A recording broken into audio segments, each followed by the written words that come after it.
Hey, hello and welcome to ABJ Vlogs. This is Scholarship Insights on ABJ Vlogs. And Charlie, you guys have been so much supportive. You are so much love. I don't know how to thank you all, but I'm just looking for a day that our videos will just go viral like boom. Even with this, the kind of people who contact me tell me that this channel has a future. Yeah! I'm happy to have you on board. That's you people are the founding fathers. Yes, now we are a little over 1,000 subscribers, and I know you guys have made it possible. And so if today is your first time, join this wonderful family.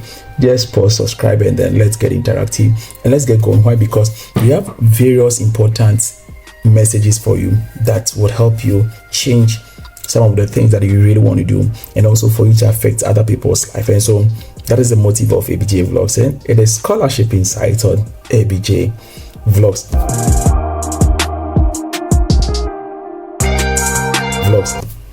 What do I have for you all today? In today's video, I'm going to tell you why you might basically not be accepted into studying into some of the Chinese university, despite having all documents or despite having important documents that you have applied on time. Why you might basically not be accepted into Chinese universities. You know, Chinese universities would always tell you that, hey, we need a lot of people from your country. I'm from Ghana, and Chinese university will say, hey, can you help us get people from Ghana? Yes, so that means that I have to do a lot of education. I have to tell a lot of people. Yet there are some people who apply and will never get accepted.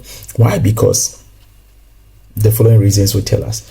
And so the first thing is that some people basically do not meet the requirement. Yes, basically they do not meet the requirement, especially in terms of age issues. And so if we do not basically check and then we apply, then it means that the age issue is going to actually cut us off, and we might not be accepted. I had a friend who in 2018, yes, before we came to China, I came in 2019. So in 2018, he got accepted into one of the Chinese universities, and by then he was going to study in Beijing Institute of Technology, and he had applied for a bachelor program. He got accepted, but initially the school lost sight of the fact that he was overaged. Not overaged per se, if I said I'm just being unfair to him. Like, he was above the age limit. He was like 28 years, and then he was applying to the bachelor's program, which was like 25 years the time, like, and it's still the same. And so he went through the procedures, and he even had to pay for the amount of like the deposit, because that university took a deposit from bachelor students. So he paid, I remember the time, it was 2,500 renminbi, and he had paid the deposit. But until the last moment, they said, hey, unfortunately, we just found out that your application, like, you have exceeded the admission requirements, that is the eligibility criteria for bachelors, that is 25 years, and unfortunately you did not qualify to apply for this. But it was heartbroken, it was disheartening, but he also could not do anything about it. And so that was how he ended up not being accepted into studying into Chinese university. And it happens to a lot of people. So age limitations are basically one of the major things that will not let you be accepted into applying into a Chinese university. One thing that you might have all the documents, you might have all the credentials, but for age limits, you might not be able to apply. If you're applying for bachelor's, it is 25 years. If you're applying for master's, it is 30 years. And if you're applying for PhD, it is 40 years. But if you're applying for a postdoctoral program, it is 35 years. And I do not understand why master's, PhD should be 40 and postdoctoral should be 35. But it is Chinese government scholarship, and these are their rules and regulations. So we do not have anything to say. And so this is one of the things that we have to understand. And now it is very, very, very competitive. That is not to say that you do not qualify, you qualify. But now Chinese quota has reduced. If you study the trends, you realize that Chinese scholarship quotas have reduced. And one thing also that you should understand about the application procedures, that in every year, sometimes some universities are very intentional about admitting a particular group of country, the most in a particular year. And so you might not know which particular period it is. So sometimes you really qualify, genuinely you qualify, but you might not be accepted into that university. Why? Because in that particular year, they have laid emphasis on a particular country, wanting to have a lot of their countries to their log, a particular continent or something like that. So it does not necessarily mean that you do not qualify, but sometimes the system might take you out of the game. And so these are some of the things. So sometimes you get rejected and you do not understand. ABJ Vlogs, we want to tell you why you do not really qualify for this. And another thing is interview performance. Yes, some people will say, ABJ, the interview was so easy. Somebody will come out of the interview and say, ABJ, the interview was so easy. All the things that you told me came. But sometimes you do not know why you were not accepted. I had some 3 people this year who attended a very simple interview.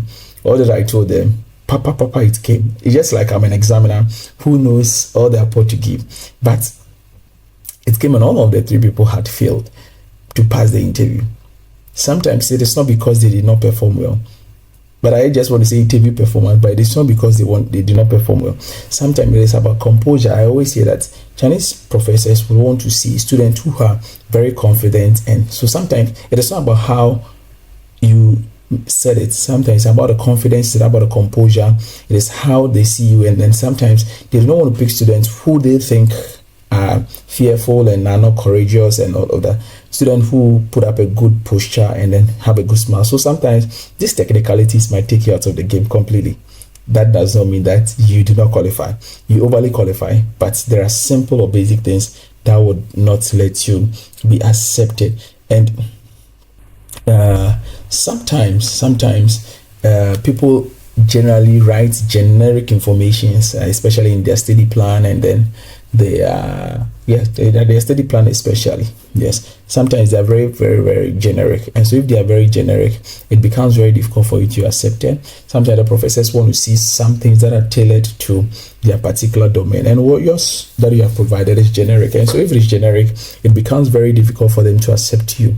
And so just know the university, be able to align your study focus to theirs, your study values to theirs, and your study objectives to theirs, especially research areas, so you can be able to fit in. So sometimes these basic things take us out of the game without us knowing. And the last thing that I'll tell you is sometimes incomplete application. Sometimes we miss out on some basic details on the portal. We're not able to complete the application, and then these things take us out of the game. So you realize now, you know, some of the things that might basically take you out of applying into China and then being successful. It is one thing applying, it is one thing getting the scholarship. And so some of these things basically take us out of the game. And it does not mean that you do not qualify. You overly qualify, but some of these things will not let it be possible. If you are watching us from any part of the world, please don't forget to tell us where you are watching us from and show us love. Tell us what we do that you like, what we do that you don't like. Let us get interactive. I was going to say let us get competitive. Why? Because I was just talking about the competitive nature of applying into Chinese universities. But until then, please subscribe if you are first time visitor. Be part of this wonderful family. It is IJ, it is bye-bye. I love you all, and I'll see you in the next episode. And I know we are going to get interactive. Thank you. I love you all. It's IJ. Bye-bye.